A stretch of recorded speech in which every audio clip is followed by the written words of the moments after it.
Hi guys, எந்திரிச்சது video எடுக்க முடியாத அளவுக்கு ஸ்டோரேஜ் ஃபுல்லாக இருந்தது. அதை கிளியர் பண்ணிட்டு இருந்தேன். அப்புறம் ஒபிக்கு உடம்பு சரியில்லைன்னு சொல்லி ஹாஸ்பிட்டல் கூப்பிட்டு வந்தேன். வந்தது பஞ்சர் பண்ணி அனுப்பிச்சுட்டாங்க. சரி அப்படியே வெளியில் போகலான்னு சொல்லி பிளான் பண்ணி நம்ம ஹயாபூசாவை எடுத்து பறந்துட்டு இருந்தேன். எங்கே வந்திருக்கேன்னு பார்த்தீங்கன்னா நம்ம நண்பர் வீட்டுக்கு தான் வந்திருக்கேன்.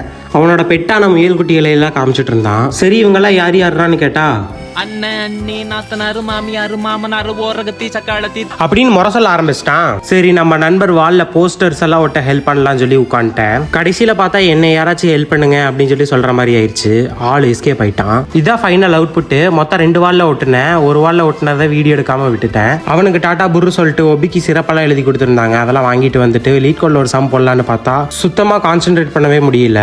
சங்கடத்துல உட்காந்துக்கும் போது தான் நண்பர் கால் பண்ணி கூப்பிட்டாரு. நண்பர் வீடியோ எடுத்தது பதற ஸ்டார்ட் பண்ணிட்டாரு. வீடியோ எடுக்க வேண்டான்னு அப்படியே கடைக்கு சாப்பிட போடலாம்னு சொல்லி வந்து பார்த்தா ரேஷன் கடையோட கூட்டமா இருந்தது. எப்படியோ அடிச்சு பிடிச்சி உட்காந்து சாப்பிட்டு இன்னைக்கு ஒண்ணுமே ப்ரொடெக்டிவா பண்ணாதனால செம கில்ட்டா இருந்தது. ஸோ நெக்ஸ்ட் வீடியோல பார்க்கலாம்.